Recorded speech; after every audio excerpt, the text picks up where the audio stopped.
As you've probably already heard, every Subaru sold in the United States, except for their two-door coupe, comes with all-wheel drive standard, and the Subaru Legacy also comes with an automatic transmission standard. That means that even though at $21,745, this is a little bit more expensive than the cheapest entry in this mid-size sedan segment, which would be the Volkswagen Passat, you actually get about $3,000 more drivetrain in this vehicle than you get in the Passat, because the Passat is front-wheel drive and it's a manual transmission for that very low base price. Now, if you don't value all-wheel drive or you're looking for manual transmission, then obviously something like the Passat will be cheaper for you than something like this.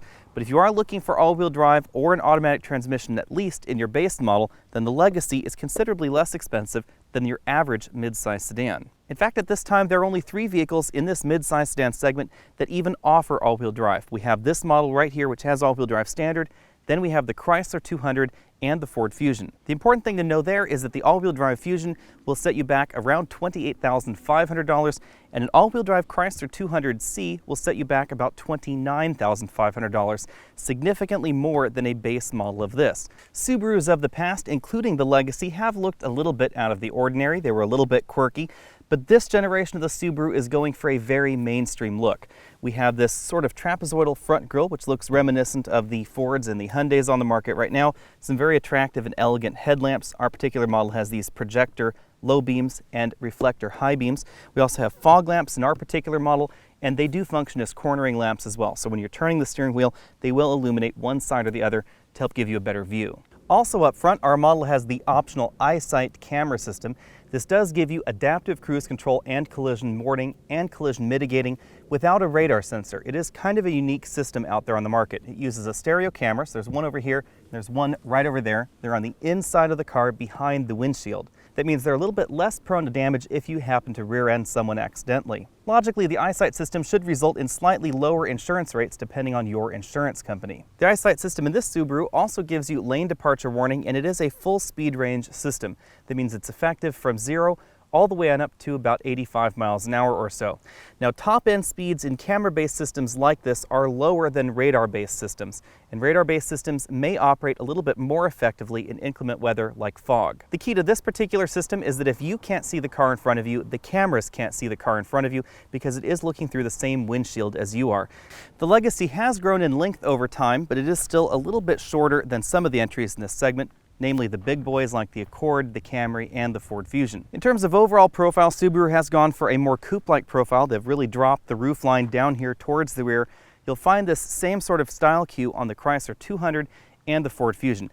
It does result in less rear headroom in practical terms than we find in something like a Honda Accord, which has a very traditional, very upright, some might say a little bit boring profile. Out back, we have a simple and elegant design with sort of an integrated spoiler lip right here on the trunk, and these tail lamp modules which do wrap from the body onto the trunk lid, giving it a little bit more of a finished appearance than some of those subcompacts that we find out there.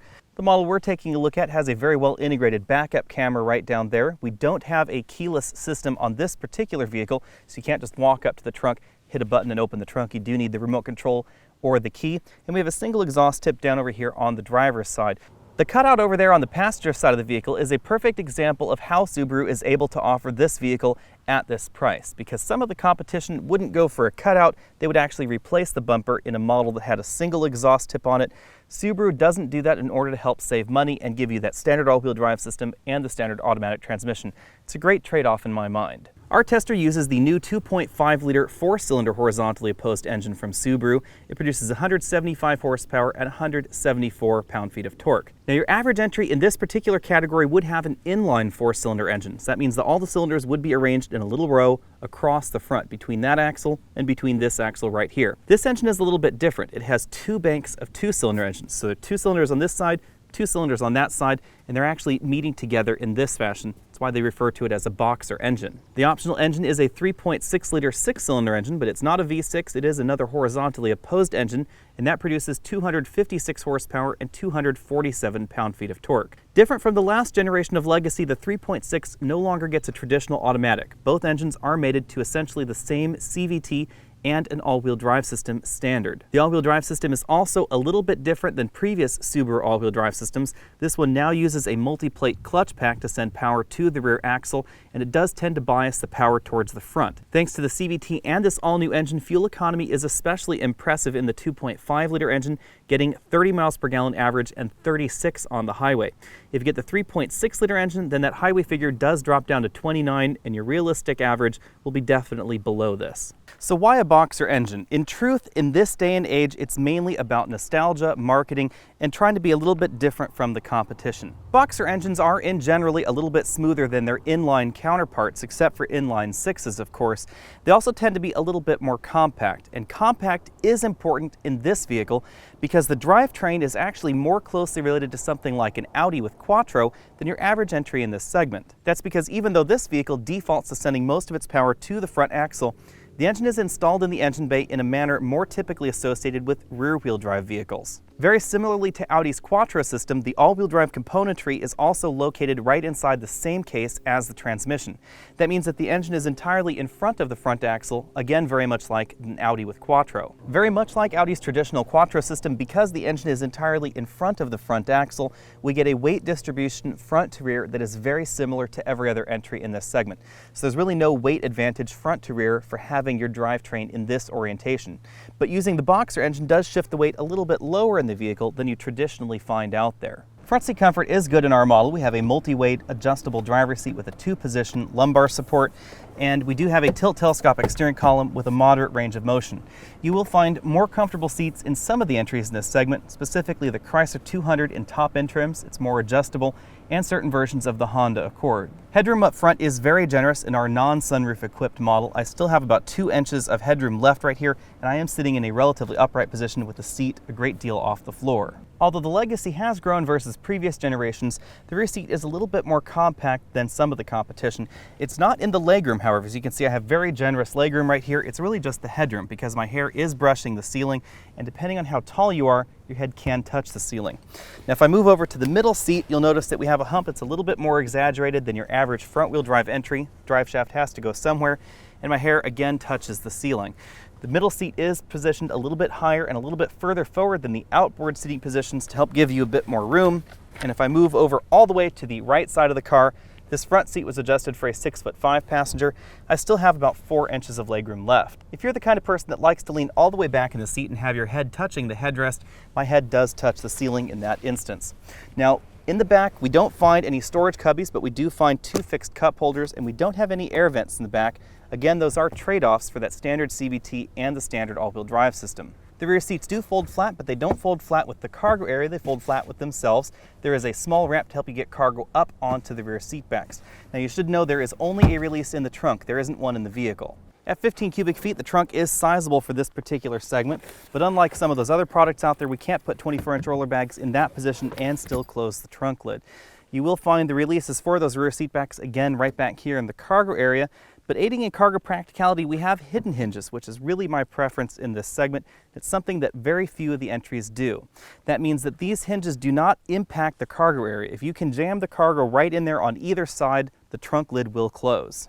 When it comes to my exclusive trunk comfort index, I'm going to have to give this cargo area 8 out of 10 points. We do lose a few points for not having a helper handle on the inside or on the outside to help you close the trunk lid. That is something I really prefer, but we do gain points for these hidden hinges. Taking a look around the interior, we do have 4-way adjustable ratchet style headrests, and we have a height adjustable seatbelt for the driver and the front passenger. Our particular model has the cloth seats.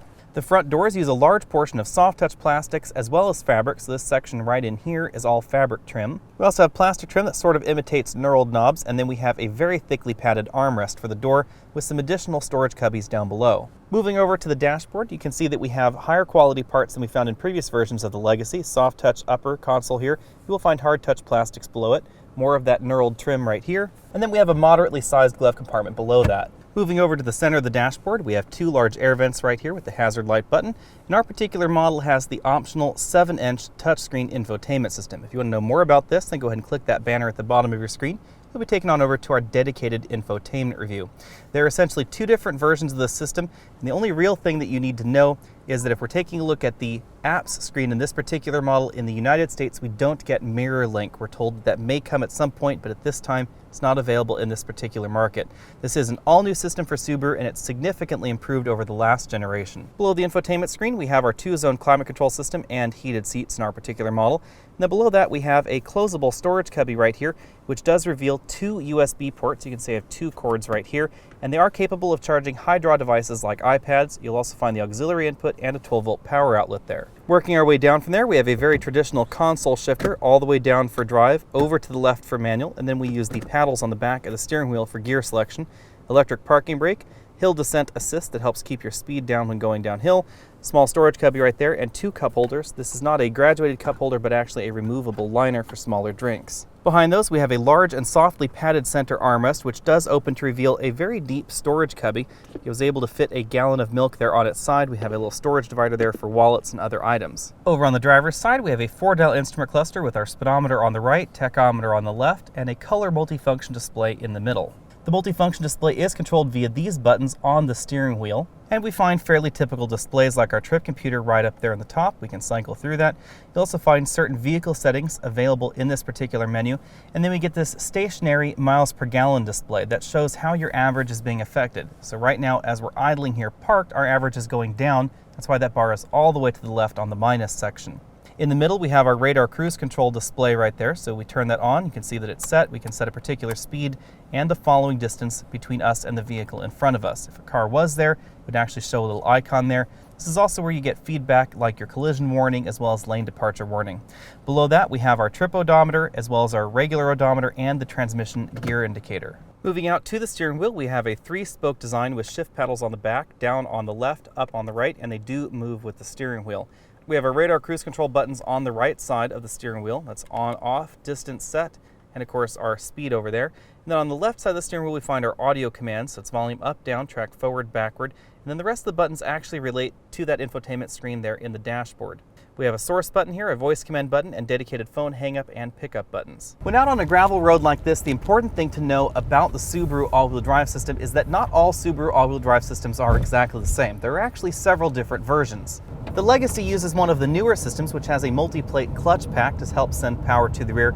In that respect, it is more similar to your average all-wheel drive system out on the market. Of course, packaging-wise, this is more similar to the Audi Quattro systems since it's all placed in the same case. Most manual transmission Subarus use a viscous center coupling, which will automatically send power without any electronic intervention, and the last generation Legacy with the 3.6-liter V6 used a mechanical center differential. That's how it was able to send more power to the rear than to the front. When it comes to acceleration, I'm going to give this a C in this particular segment. Although the power figures are relatively average, the CVT in this particular vehicle is tuned more towards fuel economy than performance. That is obvious when you take a look at the 0 to 30 time. The 30 to 60 time is fairly peppy, and the feel out on the road in terms of passing maneuvers is actually pretty good for this particular segment, but that initial get up and go just is not there in this particular transmission.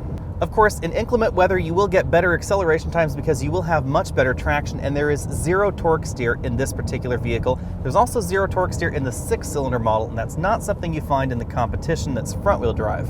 Now, the all-wheel drive system does come at a cost, and that cost is added weight. And added weight does mean a reduced braking and handling score versus very similar competition. In my 60 to 0 score, this did take a hair longer to stop than the Accord or the Fusion or the Camry, which all stopped about 10 feet shorter than this or so when they had comparable tires on them.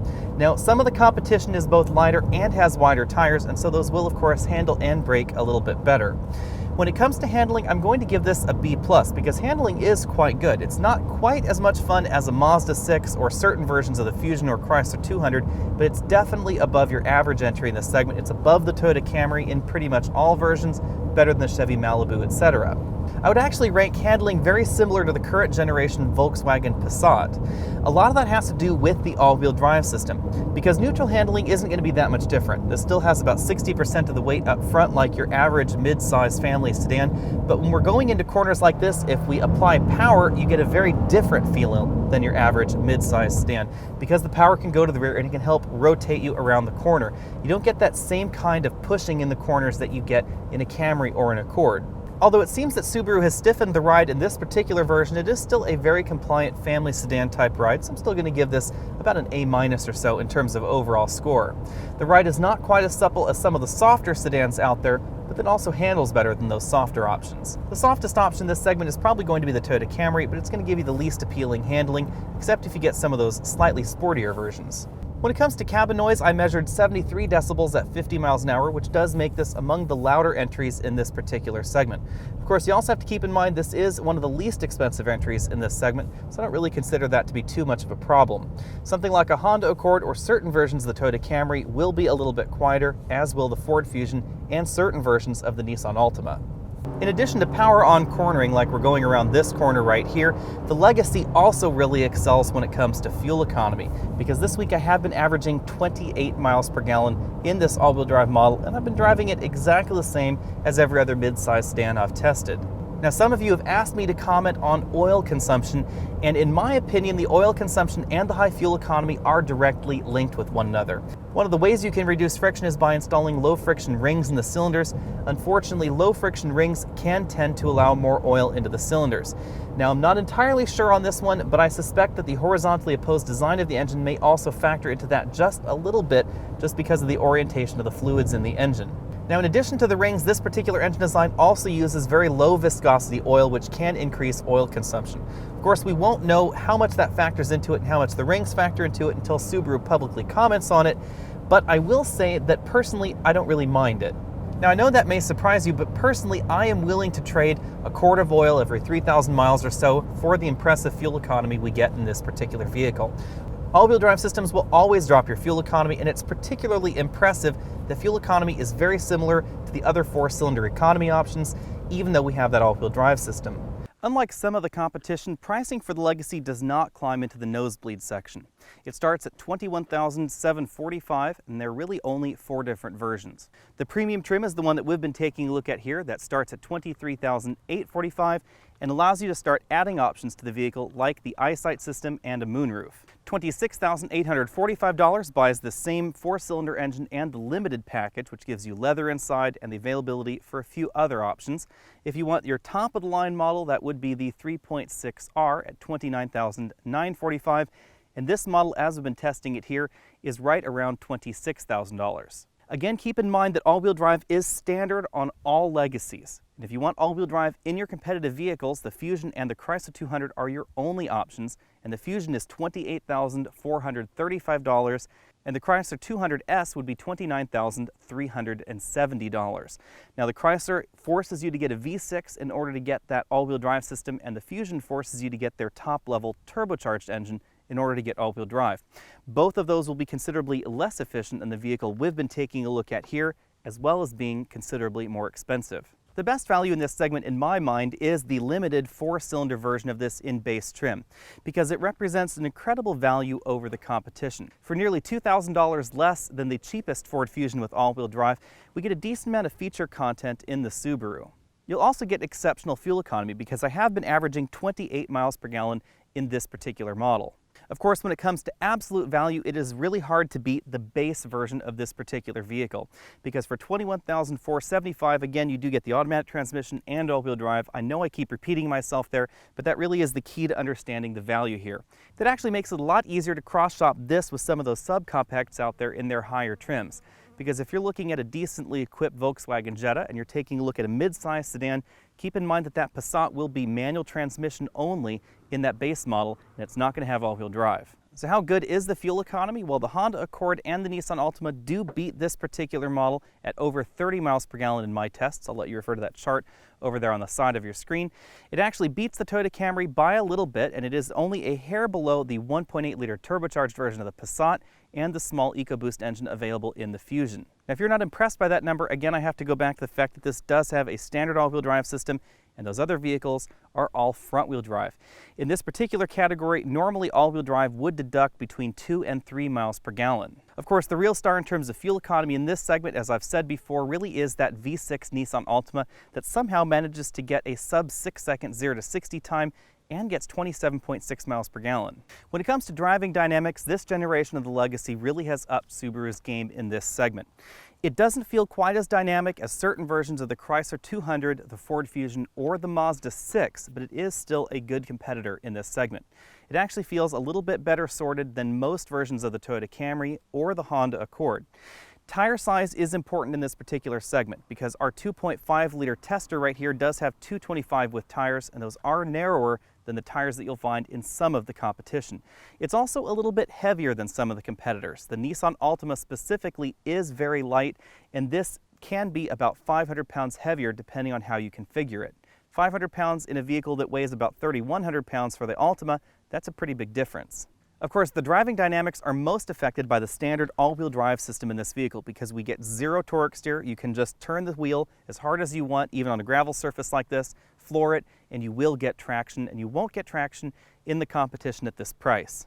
Now that said, unfortunately the 3.6-liter engine in this particular vehicle no longer gets a different all-wheel drive system. It is exactly the same as this 4-cylinder model, and that means that we do lose the rear-wheel bias that we got in that last generation model, which did make it awfully fun. Now, no version of the Legacy is going to feel as perfectly balanced as a rear-wheel drive vehicle or a rear-wheel drive designed all-wheel drive vehicle, like, for instance, a BMW that has the all-wheel drive system and a perfect 50-50 weight balance. In neutral handling situations, and that would be entering a corner with the power off, this is going to handle very much like every other entry in this segment. However, when the power is on, you aren't going to get nearly as much front-end plow, and that would be that front end really not wanting to turn in the corners. It's not going to feel quite like that in this model because it's going to send some of the power to the rear that does help the vehicle rotate.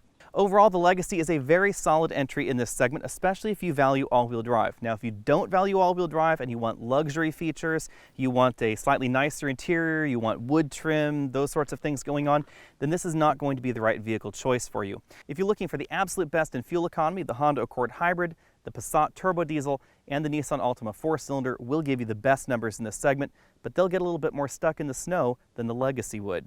What the Legacy really excels is its well-rounded attitude. It's a great value, it's well-priced, we have nice functions on the interior, we have that great infotainment system that's brand new in this particular generation, we get excellent highway fuel economy, we get relatively good city fuel economy in this segment as well, even though this has an all-wheel drive system, and you have that safety and security of all-wheel drive. At this point, I do have to insert my usual caveat to remember that all-wheel drive does not help your vehicle go around a corner or stop better in snow and ice situations. So you do want to put winter tires on your Subaru if you are in an area of the country that really gets severe winter weather. Really, that goes for any vehicle in an area of the country that gets severe winter weather because, again, all-wheel drive is going to do for you is help you not get stuck. It's going to help you apply that power to the ground, but it's not going to improve your braking or your sideways neutral handling at all. Thanks for taking the time to check out this video. Again, I'm Alex Dykes, and this has been the 2015 Subaru Legacy 2.5 Premium. Go ahead and click that subscribe button at the bottom of your screen. Check out those related videos. Find me over at Facebook and over at Twitter, and I'll see you next week.